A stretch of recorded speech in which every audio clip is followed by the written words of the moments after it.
don José. Bueno, permítame darle rápidamente, Fernando, algunos temas internacionales que usted debe manejar.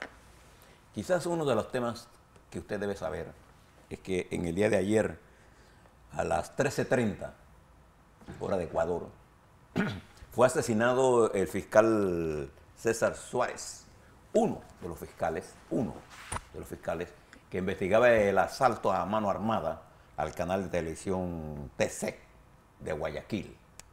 El Procurador General de la Nación confirmó que el fiscal fue abatido a tiros por estos casos. Continúa la violencia en ese país.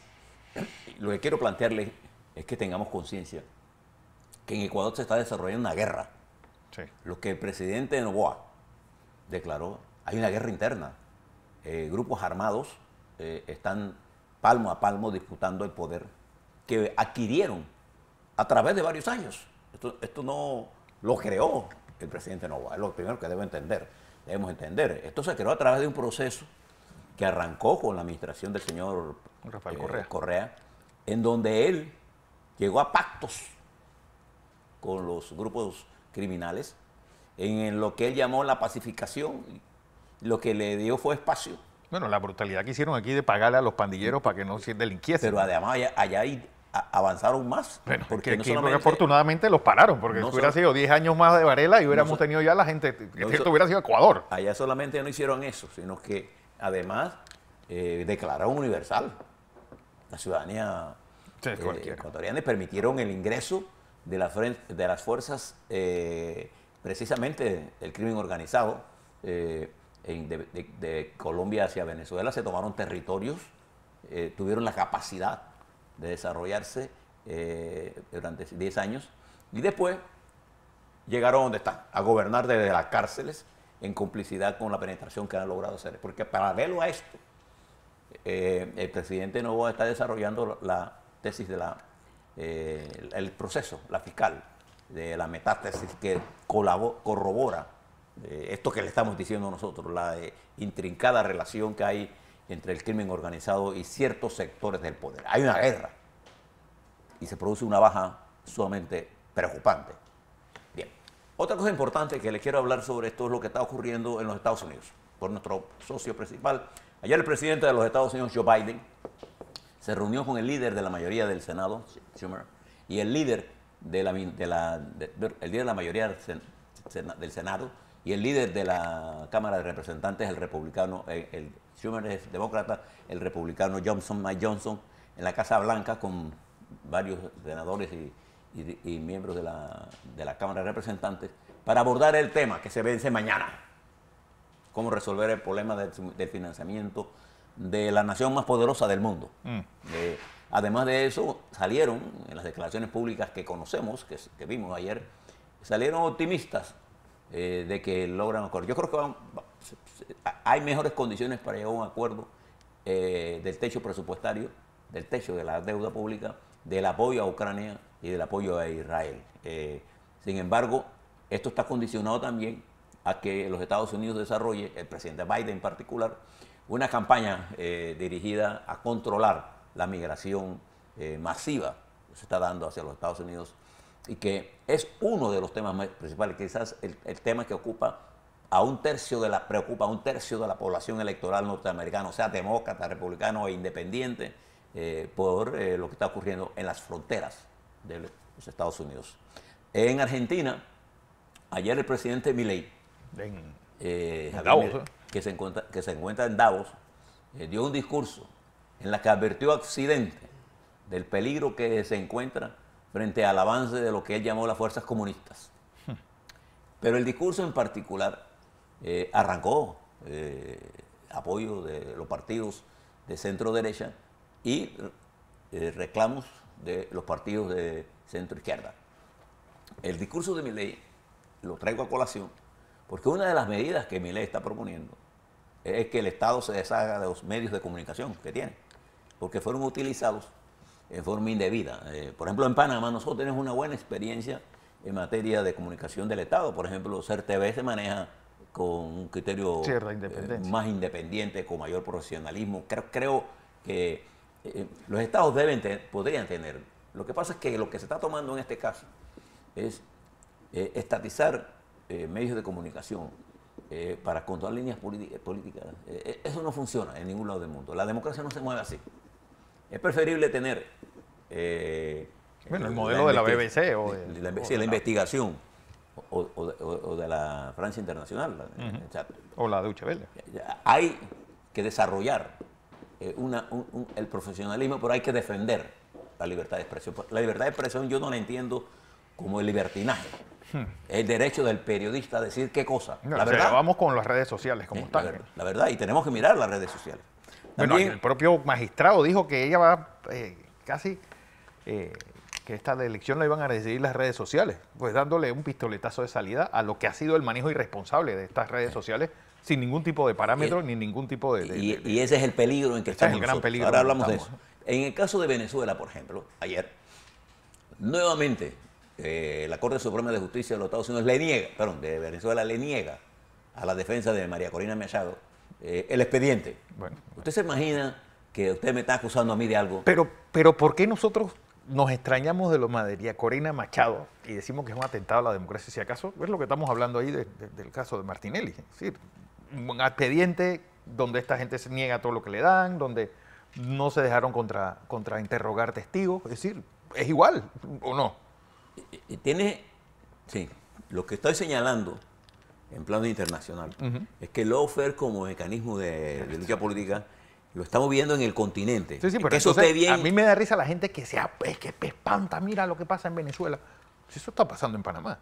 Sí. Eso pasó está en Guatemala. Todavía en Guatemala está igual que cuando estamos las hablando nubes negras pululando sobre la elección de Ecuador, la penetración del crimen organizado se está dando en todos lados del mundo. O sea, esto no es propio de Panamá. Eso no es propio de Panamá. Lo que queremos es levantar la conciencia nacional de que si nosotros nos jugamos en el juego de la democracia de verdad, en los Estados Unidos, esto está pasando.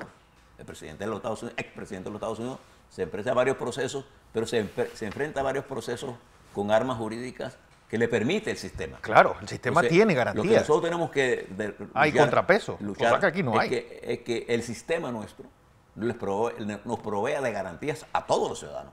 No importa cómo se llame usted. No es que a mí me pueden investigar porque le da la gana. No, tiene que haber un proceso, tiene que haber un respeto. Y en las redes sociales, por ejemplo, están siendo utilizadas, bueno, tenemos el caso del Cortés, esto puede llegar hasta estos extremos. Atacan sin verificar absolutamente nada y no importa, no hay culpables. No, mira, el caso de Delfia, o el caso de Pani Pérez, el hijo de Pani Pérez, todavía está en la web una cosa que dice que lo arrestaron y él está por todos lados diciendo, no, yo no estoy aclarando, yo estoy desmintiendo lo que está pasando. Y no pasa nada. Entonces, lo que usted está mirando en América Latina es el lawfare como el mecanismo de sustitución de la lucha política. Sí, entendiendo el lawfare como la judicialización de la política. Ese es un problema que está afectándonos a nosotros y se ha hecho más grave por el uso indebido de las redes sociales, que ya comienzan los países a preocuparse de tomar algunas medidas con respecto a los llamados influencers que utilizan las redes para atacar y desnigrar a una persona. Y no hay nada más difícil, más complicado que la denigración que se le hace a las mujeres, y a la presión que se le están haciendo a las dirigentes políticas y a las funcionarias, utilizando elementos, entre comillas, de lawfare para destruir, asesinar la personalidad de alguien. Y eso es tan serio como el asesinato físico. Pero además de esas cosas, también quiero señalarle que el presidente de Chile, lo escuchaba ayer, reiterándole al mundo esto que Fernando aquí ha traído a la discusión, acertadamente. En Chile, a diferencia de Ecuador, la estructura jurídica chilena es mucho más sólida. Sí. Quien llevó a la insolvencia esa estructura fue el propio Boris, sí, con su lucha, y ahora el presidente reconoce que las movilizaciones del 19-20 exigieron cosas que no tenían ni siquiera por qué exigirlas. Bueno, aquí lo que pasó en noviembre. Entonces, claro, y eso nos lleva a nosotros a entender que la mentira como instrumento puede producir resultados a corto plazo, pero puede producir daños a largo plazo. El Brexit. Por El ejemplo. Brexit fue una de esas que además se utilizó mentiras y lo usó Cameron, que ahora es el ministro de Relaciones Exteriores de Gran Bretaña, para que usted vea. Entonces, Chile dice esto. Mientras el mundo, ahora sí, arrópase en el mundo en general, se agrava la situación del Mediano Oriente con la intención, con la posibilidad de regionalizar la guerra. Ayer Pakistán le respondió a Irán con cohetes que produjeron 9 muertos. Así como anteriormente Irán había atacado a Pakistán. No, y a Irak. A Irak para pegar a una base supuestamente de la Mossad. base de la Mossad, entre comillas, pero atacó a Irak y atacó a Siria. Mientras Yemen defendió ayer y con cohetes tanto británicos como estadounidenses cayeron en territorio yemení. Sí, y además, Yemen sigue atacando barcos en el estrecho. El problema del canal de Suez sigue siendo, ha caído el tránsito, casi un cuarto del tránsito por el canal de Suez. Ha caído. 30%. Ha caído el tránsito por el canal de Suez. Lo que llama mucho más la atención a lo que nosotros digamos en Panamá. En Panamá, por ejemplo, nosotros tenemos un problema de agua. Un problema de agua que ya debe pasar a manos para discusión, siendo objetivo ahora mismo.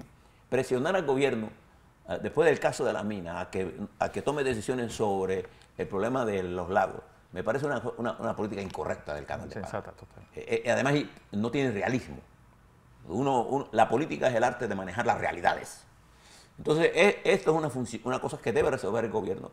Lo que el canal de Panamá debe decirle al mundo es que nosotros tenemos opciones para resolver el problema.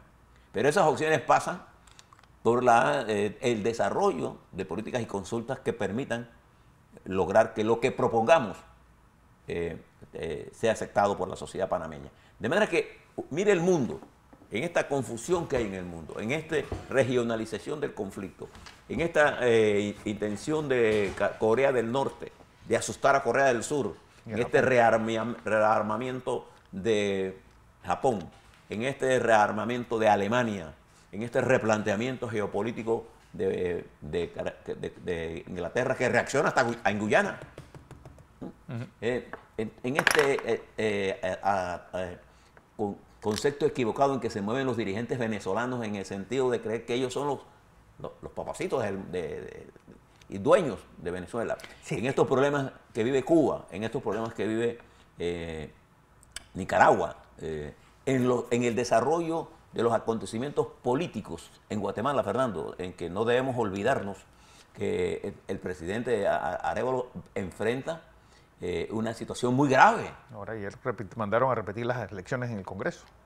Entonces todo esto conlleva a una serie de acciones y de ataques directos a los procesos democráticos, utilizando la justicia como instrumento de lucha política. Donde pasa eso, se rompe la institucionalidad. Y además de eso, con una debilidad en los medios de comunicación que no dicen lo que los medios de comunicación y los periodistas tienen el derecho a tener sus opiniones, pero no pueden editorializar con las noticias, no deberían. Y los medios abiertos de redes sociales se han convertido en los masacradores de las personalidades y de la verdad primero y de la gente. Intentan meterle miedo a las demás a través de las redes sociales. Entonces nos enfrentamos a una situación compleja que requiere sensatez, que requiere madurez y particularmente requiere que usted, que lo está escuchando, participe, pero no participe creyendo que todo lo que escucha. Nosotros tenemos un país, por ejemplo, que ayer, Fernando, inauguramos la Ciudad de la Salud. Y fíjense que ayer le damos felicitaciones al presidente, al señor director. Pero aquí tengo el folleto. Y mire la calidad de profesionales que están dirigiendo esta ciudad. Y quiero destacar que el director médico de la Ciudad de la Salud es el distinguido profesional de la medicina, el doctor Jorge N.G. Aquí lo hemos tenido varias veces. Un tremendo médico. Y el doctor Aarón Benzadón es el subdirector, don médico. Para mencionar algunas mujeres, allí trabaja la doctora Luis Romero como directora médica del Instituto de Investigación, Innovación y Gestión. Trabaja la doctora Marta Lengua, que es la directora médica del Centro de Especialidades. Trabaja el doctor Rubén Álvarez, que es director médico del Hospital Pediátrico. El doctor Rolando Min, que es el director médico del Hospital Clínico. El doctor Camilo Rodríguez, director médico del Instituto de Cardiología Vascular. Le menciono algunos de los distinguidos profesionales, porque una de las características que tiene la República de Panamá, que al inaugurar lo que es el hospital más moderno tecnológicamente de la región latinoamericana, nosotros contamos con el personal humano, la calidad médica de enfermería, de tecnólogos, de laboratoristas de nuestro país en el sector de salud es tremendo. Lo demostramos en el manejo de la pandemia, lo demostramos en el manejo de este hospital y de las construcciones que estamos haciendo. Porque básicamente, cuando uno promete y habla de hospitales, la primera cosa que uno tiene que pensar en el factor humano, el hombre, la preparación. Cuando hablamos de oncológicos, nosotros tenemos que saber que tenemos que tener profesionales preparados, no de cuántos vamos a construir. Si eso no es una casa, sí. Eso es una casa de tratamiento que se lleva con gente de alto nivel de especialidad. En las ciudades, en la ciudad de la salud. De la salud. Como en nuestros hospitales privados y públicos. Tenemos una gran cantidad. Panamá cuenta en materia de medicina con profesionales de alta calidad a nivel mundial. A nivel mundial lo tenemos en la República de Panamá. Igual que lo tenemos en el sector de agropecuario, igual que lo tenemos en el sector bancario, igual que lo tenemos en los ingenieros eléctricos nuestros, en fin. Tenemos material humano. Lo que tenemos que pensar en lo que estamos haciendo, aunque hay algunos que ahora en estas redes sociales se han convertido en expertos en minas, en agua, en electricidad, en tarifa, en economía. Opinan de todo y no saben de nada. Y es por eso que nosotros les preparamos todas las mañanas, Fernando, yo, todo nuestro equipo aquí, información que le sirva a usted. No para que piense como nosotros, no. Es para que tenga elementos que usted pueda discernir y pensar por usted. El valor más importante de una democracia es un ciudadano bien informado. Así es.